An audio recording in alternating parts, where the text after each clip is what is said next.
मरणासन्न प्राणी के कर्तव्य तथा ध्यान के चतुर्विध भेद।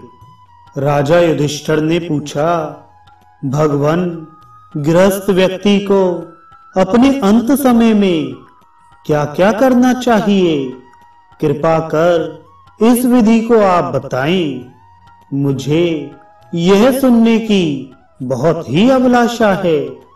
भगवान श्री कृष्ण बोले, महाराज, जब मनुष्य को यह ज्ञात हो जाए कि उसका अंत समीप आ गया है, तो उसे गरुड़ ध्वज भगवान विष्णु का स्मरण करना चाहिए। स्नान करके पवित्र हो शुद्ध श्वेत वस्त्र धारण कर अनेक प्रकार के पुष्पादि उपचारों से नारायण की पूजा एवं स्तोत्रों द्वारा उनकी स्तुति करे। अपनी शक्ति के अनुसार गाय, भूमि, स्वर्ण, वस्त्र आदि का दान करे और बंधु, पुत्र, मित्र, स्त्री, क्षेत्र, धन, धान्य तथा पशु आदि से चित्त को हटाकर ममत्व का परित्याग कर दे। मित्र, शत्रु, उदासीन, अपने और पराये लोगों के उपकार और अपकार के विषय में विचार ना करे, अर्थात शांत हो जाए। प्रयत्न पूर्वक सभी शुभ एवं अशुभ कर्मों का परित्याग कर इन श्लोकों का स्मरण करे। मैंने समस्त भोगों एवं मित्रों का परित्याग कर दिया, भोजन भी छोड़ दिया तथा अनुलेपन, माला, आभूषण, गीत, दान, आसन, हवन आदि क्रियाएं, पदार्थ, नित्य नैमित्तिक और काम में सभी क्रियाओं का उत्सर्जन कर दिया है। श्राद्ध धर्मों का भी मैंने परित्याग कर दिया है।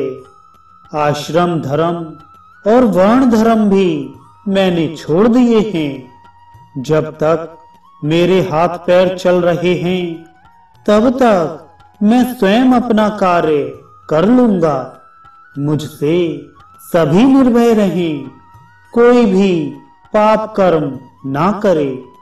आकाश, जल, पृथ्वी, विवर, बिल, पर्वत, पत्थरों के मध्य, धान्य आदि फसलों, वस्त्र, शयन तथा आसनों आदि में जो कोई प्राणी अवस्थित हैं, वे मुझसे निर्भय होकर सुखी रहें। जगत गुरु भगवान विष्णु के अतिरिक्त मेरा कोई बंधु नहीं।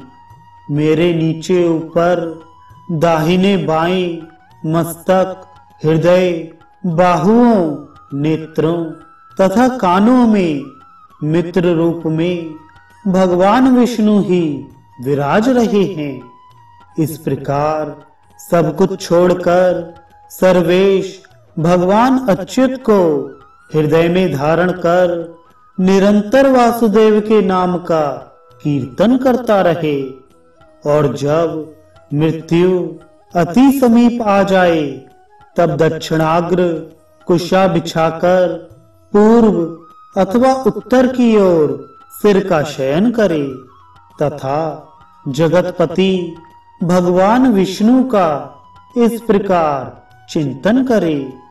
भगवान विष्णु, जिष्णु, ऋषिकेश, केशव, मधुसूदन, नारायण, नर, शौरी, वासुदेव, जनार्दन, वाराह, यज्ञ पुरुष, पुंडरीकाक्ष, अच्युत, वामन, श्रीधर, कृष्ण, नरसिंह, अपराजित, पद्मनाभ, अज, श्रीश, दामोदर, अध्योक्षज, सर्वशेषर, शुद्ध, अनंत, विश्वरूपी, चक्री, गदी, शांत, शंखी, गरुण ध्वज, किरीट कौस्तुभधर तथा अव्यय परमात्मा को मैं प्रणाम करता हूँ। जगन्नाथ, मैं आपका ही हूँ, आप शीघ्र मुझ में निवास करें। वायु एवं आकाश की तरह मुझ में और आप में कोई अंतर ना रहे। मैं नीले कमल के समान श्याम वर्ण कमल नयन भगवान विष्णु अथवा शौरी अथवा भगवान श्री कृष्ण आपको अपने सामने देख रहा हूँ, आप भी मुझे देखें। इन मंत्रों को पढ़कर भगवान विष्णु को प्रणाम करें और उनका दर्शन करें तथा ओम नमो भगवते वासुदेवाय इस मंत्र का निरंतर जप करता रहे। जो व्यक्ति प्रसन्न मुख, शंख, चक्र, गदा तथा पद्म धारण किए हुए केयूर, कटक, कुंडल, श्रीवत्स, पीतांबर आदि से विभूषित नवीन मेघ के समान श्याम स्वरूप भगवान विष्णु का ध्यान कर प्राणों का परित्याग करता है, वह सभी पापों से मुक्त हो भगवान अच्युत में लीन हो जाता है। राजा युधिष्ठिर ने पुनः पूछा, भगवान, अंत समय की जो यह विधि आपने बताई वह स्वस्थ चित्त रहने पर ही संभव है, परंतु अंत समय में तरुण और निरोगी पुरुषों की भी चित्तवृत्ति मोहग्रस्त हो जाती है। वृद्ध और रोगियों की तो बात ही क्या है। अति वृद्ध और रोगग्रस्त व्यक्ति के लिए कुशा के आसन पर ध्यान करना तो असंभव ही है। इसलिए प्रभु, दूसरा भी कोई सुगम उपाय बताने का कष्ट करें जिससे साधन निष्फल ना हो। भगवान श्री कृष्ण बोले, महाराज, यदि और कुछ करना संभव ना हो तो सबसे सरल उपाय यह है कि चारों तरफ से चित्तवृत्ति हटाकर गोविंद का स्मरण करते हुए प्राण का त्याग करना चाहिए, क्योंकि व्यक्ति जिस जिस भाव का स्मरण कर प्राण त्यागता है उसे वही भाव प्राप्त होता है। अतः सब प्रकार से निवृत्त होकर निरंतर वासुदेव का चिंतन करना चाहिए। राजन, अब आप भगवान के चिंतन ध्यान के स्वरूपों को सुने, जिन्हें महर्षि मार्कंडेय जी ने मुझसे कहा था। राज्य, उपभोग, शयन, भोजन, वाहन, मणि, स्त्री, गंध, माल्य, वस्त्र आभूषण आदि में यदि अत्यंत मोह रहता है तो यह राग जनित आद्य ध्यान है। यदि जलाने, मारने, तड़पाने, किसी के ऊपर प्रहार करने की द्वेषपूर्ण वृत्ति हो और दया ना आए तो इसे ही क्रोध जनित रौद्र ध्यान कहा गया है। वेदार्थ के चिंतन, इंद्रियों के उपशमन, मोक्ष की चिंता, प्राणियों के कल्याण की भावना आदि ही धर्मपूर्ण सात्विक ध्यान है।